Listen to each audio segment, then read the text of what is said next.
Assalamualaikum warahmatullahi wabarakatuh. Kali ini penulis ingin bahas lagi soal eh, Toyota ya. Jadi Toyota itu kan sekarang diberitakan eh, menghentikan pengiriman produknya Innova dan Fortuner gitu ya.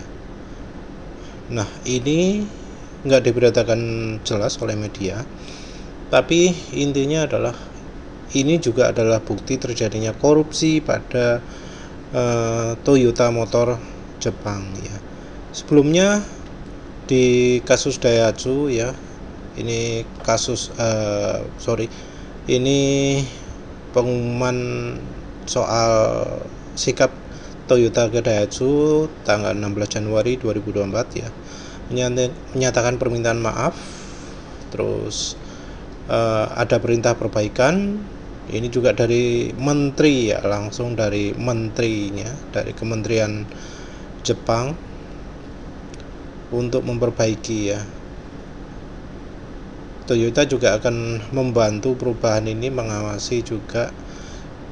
Jadi perubahan mendasar ya dalam budaya dan manajemen perusahaan. Jadi ini terutama dari human resource-nya ya, dari orang-orangnya, terutama yang diobrak-abrik besar-besaran. Ini juga katanya hati-hati menanggapi kekhawatiran pelanggar memasuk dealer kami. Kami akan melaporkan langkah-langkah revitalisasi dan transformasi untuk mencegah terulangnya, dan pada urutan perbaikan dalam waktu sekitar 1 bulan. Jadi dalam 1 bulan ini lembaganya dirombak besar-besaran, dan dari website Daihatsu sendiri kita bisa lihat ada migrasi besar-besaran ya. Maaf penulis nggak tunjukkan website Daihatsu, tapi bisa dilihat sendiri di websitenya Daihatsu. Ada migrasi atau mutasi direksi, ada yang dikirim ke Indonesia, ada yang dikirim ke Malaysia. Jadi dari direksinya sendiri di obrak-abrik posisinya ya. Tapi sayangnya kemudian ternyata dari Toyota sendiri mengalami kasus juga. Jadi ini kasusnya menyalahkan TICO ya, Toyota Industries Corporation. Jadi Toyota telah menugaskan TICO mengembangkan mesin diesel untuk mobil, yang kemudian dari laporan Hiroshi Ino ya, dia melakukan penyelidikan potensi penyimpangan peraturan macam-macam ya, dan ditemukan adanya penyimpangan terhadap pengujian dyno ya, engine dyno untuk sertifikasi 3 model mesin diesel untuk mobil yang dikerjakan oleh Toyota Industries Corporation. Jadi ternyata ECU yang digunakan itu beda daripada yang produksi massal, sehingga angkanya lebih smooth ya, variasinya lebih sedikit. 10 model kendaraan yang mengalami kasus ini beredar secara global. Enggak jenenge ya. Ini Hilux, Innova, Chrysler. Ini jenis F33A, 2GD, 1GD gitu ya.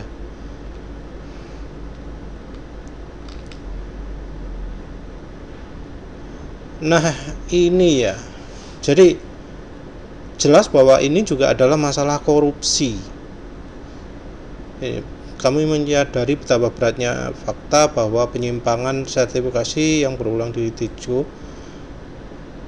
telah mengguncang fondasi perusahaan sebagai produsen mobil. Jadi nggak cuma di Daihatsu saja, di Toyotanya juga sama. Jadi ini di Toyota Industries Corporation.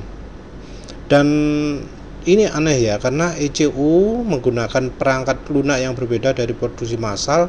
Ini artinya harusnya dari pihak Toyotanya juga tahu ya, harusnya tahu, tapi kenapa kok nggak tahu gitu.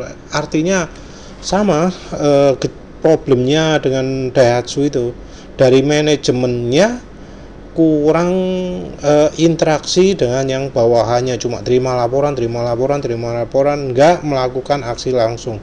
Ya bisa jadi juga yang menanganinya juga bukan orang kompeten, bukan orang yang punya kemampuan, yang diangkat hanya berdasarkan kolusi dan macam-macam ya, pakai suap macam-macam, jadi akhirnya bisa naik. Tapi ya ini ternyata ada penyimpangan. Jadi rupanya di Jepang sendiri soal penyimpangan seperti ini sangat banyak terjadi, yang menunjukkan betapa buruknya moralitas yang ada di perusahaan Jepang sekarang ini. Tapi ya ini ya bisa jadi contoh kasus. Ya semoga kalau ini sekarang ada tren bongkar korupsi di perusahaan otomotif Jepang, harapannya ini juga terjadi, juga dilakukan pengujian, melakukan macam-macam gitu ya, audit untuk semua lembaga di pabrikan Jepang untuk Indonesia juga. Harapannya seperti itu, karena rasanya ya di Indonesia bisa aja banyak yang mengalami seperti ini. Ya wes, itu saja. Terima kasih sudah menonton. Assalamualaikum warahmatullahi wabarakatuh.